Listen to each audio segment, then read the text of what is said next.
Hi, and welcome to the Mostly Mental Mom podcast. I'm Lauren, your podcast host, and yes, my voice is shaking because this is my first episode, and I'm not so sure I'm quite as planned and prepared for it as I should be. However, my gut and heart told me to go ahead and do it. So, here we go. I am going to have a video version on YouTube to see as well. We'll see if I can sync up the vocals with the video option as well. But, here we go. Again, so this is a Mostly Mental Mom podcast.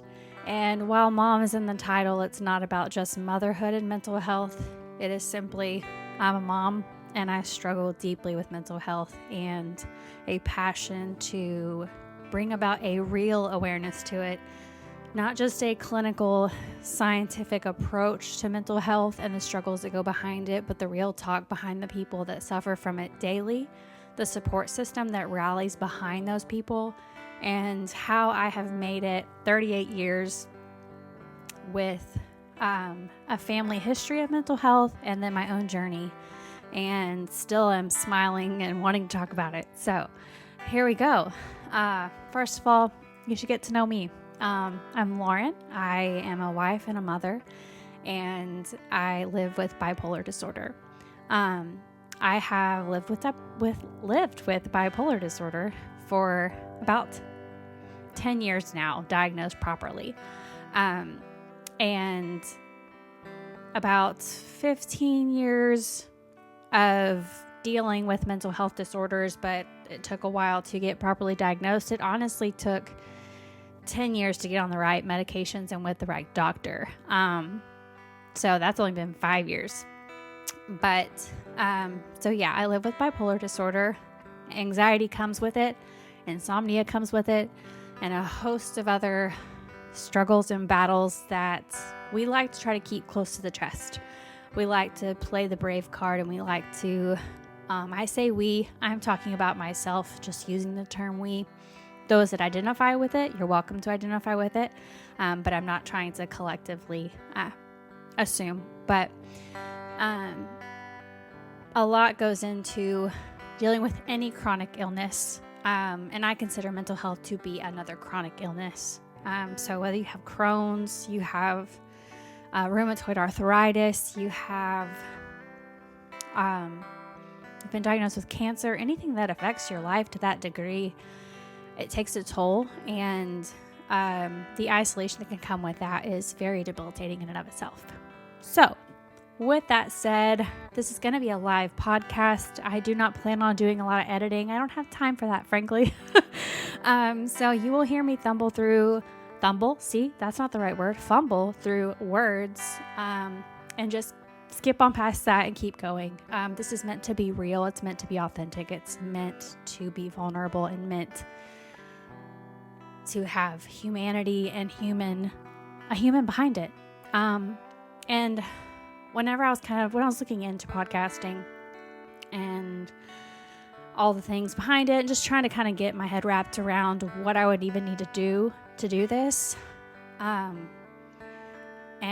oh my goodness, I'm blanking on his name right now, but I will come back to it and I'll reference him and his podcast. But, I was watching his tutorials kind of on how to start, and he said you connect with people in a different way when they just are listening to your voice. There's a different level of emotion. You can really hear emotion come out. You can hear passion come out. And if I over edit that, you're going to miss out on my why.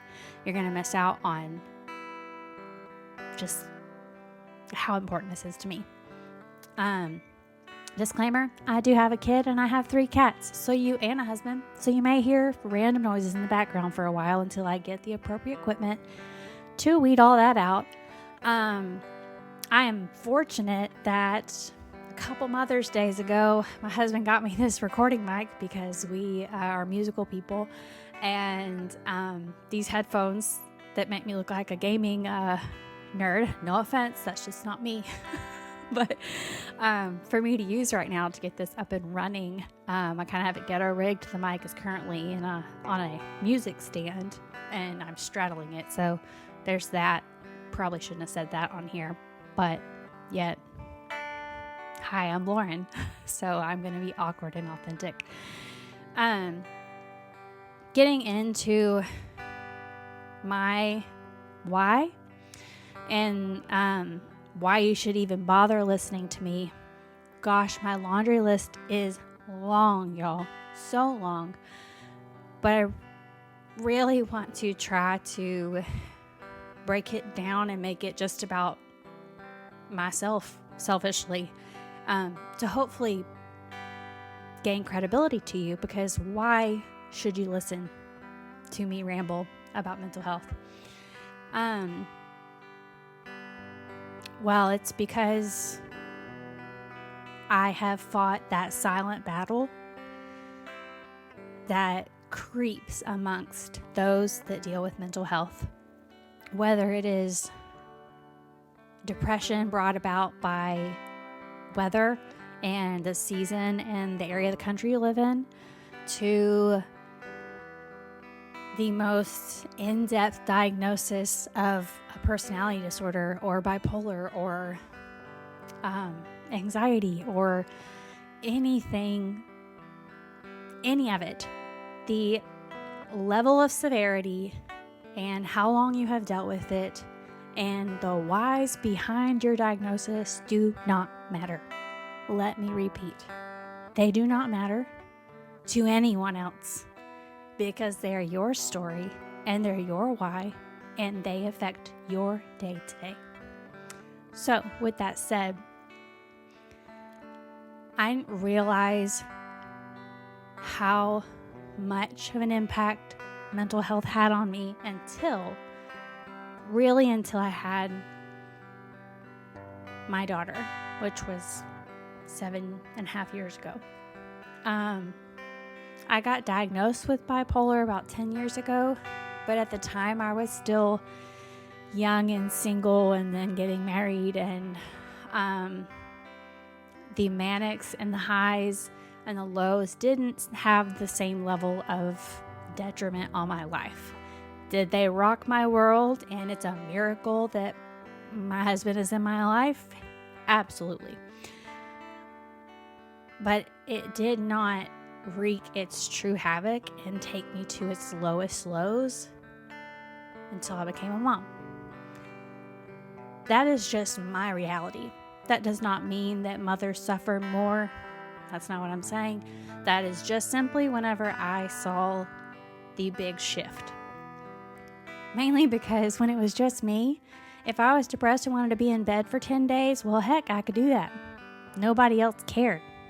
It didn't affect anyone else's world. But when you're fighting those you literally can't get out of bed, and I'm going to find a way to describe all of this, because I know that there are those of you shaking your heads going, how on earth can you feel so blue that you can't get out of bed? That is selfish, that is list, and I really want to debate those topics. I want to bring people on here. Like, I so badly want to help people understand those with mental health diagnosis, and I want to help others understand where we're coming from. But when it's just you and you got to take some time because your mental health is kicking your butt, it seems fine because no one's relying on you. Well, when you're a mom, someone's then relying on you. And that is when, to me, the biggest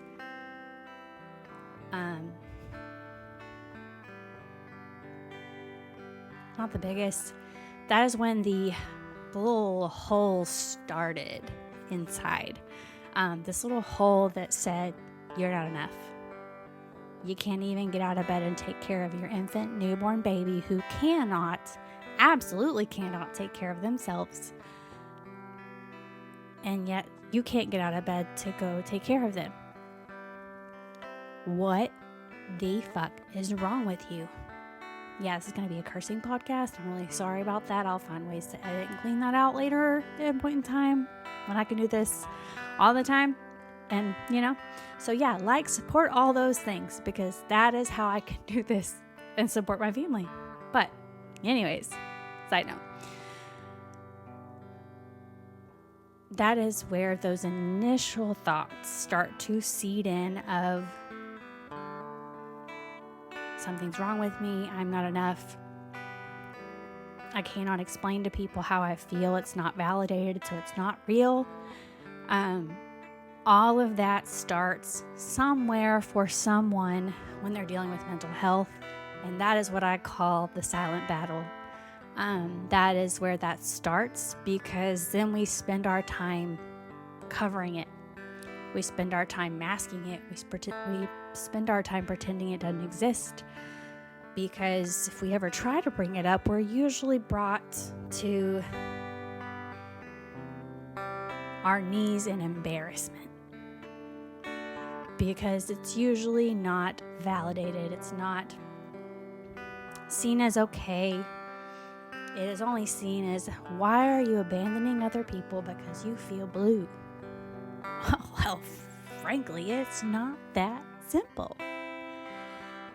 And so that is why I say, and hopefully I get very concise and to the point as all this goes on. So thank you now for bearing with me as I learn how to do that. That's why I say that there is no grading levels of mental health diagnosis. To some people, bipolar sounds freaking scary. Yeah, it is. But depression and anxiety is just as scary to whomever is dealing with that. Personality disorder, just as scary and just as life-altering. But it's your struggle, and you have every right to deal with it however you want to deal with it, and however you can, frankly, deal with it. But the problem is that most people stay in silent battle mode. And guess what happens when you're in a silent battle too long? You can't win. You're alone. You can't fight the demons. You can't fight the world. You can't fight all of that by yourself. And then we wonder why we're surprised when we lose loved ones to suicide, when people cannot do it anymore. It's because this topic is not taboo per se. There's so many people that are coming and trying to bring awareness to it, but it is still, unfortunately, so misunderstood and underrepresented and brushed off by those closest to people struggling. And I think, frankly, that is where the root problem lies of awareness, is that the support system around those people are not educated and are not listening, or I don't really know what that hole is. I'm hoping that people help me understand from the support side. And I plan to bring my husband on here as a guest, because Lord knows he's got feedback. But when you try to bare your soul and you try to share this battle that you've been dealing with to anyone, especially those that are supposed to be your circle, you know, we're kind of taught we have our tribes, air quotes for those just listening, I just used because, frankly, I think that that's a very hard thing to find. A genuine tribe is very hard to find, and it's partly why I'm bearing my soul on here, is because I thought that you could just lean in on people. Well, guess what? We're all human and we all have our problems. And so that is when this became more urgent to me, is because, back to my why, this last year was such a challenging year for me, for my family in general, but I wrestled with all of the self-worth, my role as a mom, my role as a wife, my role as a daughter, my role as a human on this earth. And the silent battle was raging inside of me. And at first I thought, okay, just talk about it. That's the end all be all. And you're going to be like, oh, Lauren, why the hell are you doing a podcast about it? if that didn't work out for you. So great point, because someone needs to hear. Someone needs someone to talk about it and not cast shame and not walk away, and to be present for anyone struggling. And frankly, everyone ran away. I pushed everyone away and they ran away, one or the other. Now, it's no fault of anyone. We are doing the best we can with what we have, and sometimes our own battles and struggles are too big to take on other people's and to be support. I get that, and I hear that. However, I have had the one friend, the one person listen in crucial moments, or just provide an ear, or provide some kind of something that got me to the next day and helped me to show up. And that is my why, is to simply provide a place to encourage people to show up. Because to the world, showing up means a lot different to those that are just trying to fight their day and fight their head. Showing up means breathing another hour. Showing up means maybe staying in bed, but you're here. And showing up means a lot more than given credit for. And so, while there are so many topics I want to get into, and I want to dive deeper into bipolar specifically, because that is what I am most familiar with. But bipolar, thankfully, has kind of made me a little bit of an expert in a lot of areas of mental health. So I think I have a lot to share on all the fronts, but most importantly, I just want to bring awareness and bring a place where you can sit in the seat of the one whose mind is fighting them constantly. And yeah. Side note, other things that to come on the podcast is just simply the byproduct of dealing with mental health. What it's like to hold jobs, what it's like to do simple things like try to create a presence on social platforms, what it's like to take care of your family, what it's like to deal with extended family. How do you address why you're not at holidays? How do you address why you're not taking care of your infant? All of these societal expectations, and how I've gotten through them over the last 10 years, and how it can hopefully help others get through them in the days to come. If you're remotely interested in mental health and having candid conversations about it, I would love for you to reach out. The Mostly Mental Mom. I'd be happy to schedule a time for us to do a podcast together and just tackle hard topics. So, can't believe I just wrapped up my first podcast, but I did it. Wasn't perfect, but I'm not going to redo it because that's just bull, frankly. So wish me luck on the editing front and adding a little bit of background music. And this will be on YouTube, and I will share in links on all my social media where it actually lands on the podcast front.